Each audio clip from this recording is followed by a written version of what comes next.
Hey everyone, we are looking at macroeconomic objectives. This time it is economic growth. Let's get into it. So, I've seen this before, a little recap. What we want is to achieve a steady and continuous rate of growth. Economic growth refers to an increase in real GDP. So, just a reminder, that means that it is an increase in GDP discounting the inflation, adjusting for inflation, and that GDP is the value of all final goods produced in a country within a year. There is no specific target. We sort of have one for unemployment and inflation, but we just want the highest growth rate that allows other objectives to still be achieved. Right? Okay, there are three ways to measure GDP. We can add up all the spending on final goods and services produced in a given year. We can add up all the income that results from selling all final goods and services produced in a year. They should be exactly the same in theory. And the value added approach, we can add up all the value added by the firms in an economy. So these three ways should be identical. Expenditure equals income equals production. Okay, we are going to learn a little bit new here. So gross domestic product is the value of all final goods produced in a country within a year. We know that. What it doesn't do is accurately measure the income of residents. So, for example, we have a lot of immigrants. For more specifically, we have a lot of Filipinos who work in Australia and they send money home. So the output happens in Australia, the production, but the income often goes back overseas to other people, right? So it's not really the income of residents of Australia. Not only that, but we have multinational companies here in Australia. So, for example, US multinationals, Apple, for example, they produce in Australia, they produce sales in Australia, they send their profits home to the US. So the output, the GDP counts in Australia, but the income goes back home. So that income doesn't stay in Australia. So the production, in this case, the production doesn't really equal the income of Australian residents. It equals total income, but not the income of Australian residents. So it's not ideal as a measure. A better one to look at is gross national income. This is GDP plus net income from abroad. So GNI equals GDP plus income sent abroad. So these instances minus income that comes in from abroad. So we have the same situations here in reverse. Not so much people sending money home from overseas, but we definitely have Australian companies overseas who send profits back to Australia. Okay. So how to tell these apart? The D, domestic product, means produced domestically in the country, whereas gross national income refers to the income of a nation's residents. Residents, that should have an S. So they're confusing terms because they look very similar. That's how I would tell them apart. So hopefully that helps you out. Okay, we'll look at some benefits of economic growth. We have a higher standard of living if we have growth. So they can consume a greater value of goods and services. So essentially, if we are willing to part with our money to spend on goods and services, that should mean that we are better off. We have a higher standard of living. So more luxury goods, right? We've got holidays, technology, cars, low unemployment. If we increase our output, generally that means that we need more labor. And if more people are in work, then they are better off. You'll refer to another video about unemployment and the problems with high unemployment. We hope to avoid those. We have less poverty. So absolute poverty refers to being able to satisfy our basic needs. So the more people are working, the more economic growth we have, the more people can do that, which is a good thing. Bit of a problem there. Okay, greater tax revenue. So while sometimes it feels like the government is shaking us down for our money, that tax revenue goes to worthwhile things, right? More tax for public services. So we've got our hospitals, our roads, police force, schools, all very important. Higher environmental standards. So the richer we are, the more willing we generally are to allocate resources towards sustainability. So,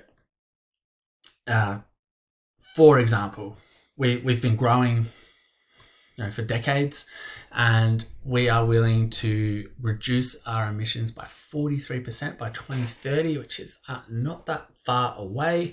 So that's some evidence of this, I guess, our higher environmental standards, that we can do this. And we get a lot of new technology. So our new technology, as we know, increases supply, makes goods cheaper, therefore will improve our standard of living. That's the idea there. However, there are some negative impacts of economic growth. Let's look at a couple. Inequality. So the growth doesn't always get shared equally. So this report from the Australia Institute said the bottom 90% of income earners in Australia got just 7% of economic growth since 2009. So what's that? Well, 14 years from the date of this article. That's not great. The more inequality we have, the worse off we are. I think I'll show you a video about inequality to really hammer that home, all the problems that can come from inequality. Social costs. We get this economic growth, we get the technology, that's great. It can push people out of jobs though, and it's a recurrent fear that's happened throughout time since the Industrial Revolution, that technology is going to wipe out jobs, and people are definitely seeing that more and more, or they're becoming more and more worried about that since the AI boom of the last couple of years. And while we can invest more on sustainability, we can get more environmental degradation, because growth needs resources. So if we want to make things, we've got to use natural resources, and that's not always sustainable. So we might just be pumping more and more things into the atmosphere in order to satisfy our wants and needs as a society. Okay, some limitations of GDP as a measure of economic activity. It's not always that accurate. So, for example, you paint your home, that doesn't count towards GDP. But if you pay a painter to paint your home, then that counts towards GDP. There's going to be thousands of dollars difference. So you're going to buy some paint yourselves and the brushes, whatever. So that'll count, but the labor required will not count. But we have the exact same result. So it's a little interesting in that way. So the same value to society is gained. We also have under-recorded economic activity. So tradies, particularly doing cash jobs, the activity is happening, but it's not being recorded. They're not saying, I did this job for $200, because they want to avoid paying the taxes. So they might just not declare that. So our GDP figure is not going to be correct. Same with other people. They have, this again represents crack, drugs. They have their reasons for not wanting to declare their income. They're going to say, I sold drugs and I made $50,000. They're not going to declare it at all. So it is a good or a service that is sold, but it's not counted towards GDP. It's not 100% accurate. Another limitation, external costs. So quality of life is reduced, but not reflected in GDP. We do have improvements in the quality of life, but it doesn't count towards GDP. So look at our life expectancy at birth. It was under 70, it was at 68, and now it's up 84. But only the spending on the healthcare or the spending on the health maintenance is actually counts as GDP. Otherwise, it just doesn't count. So we ignore really important things, right?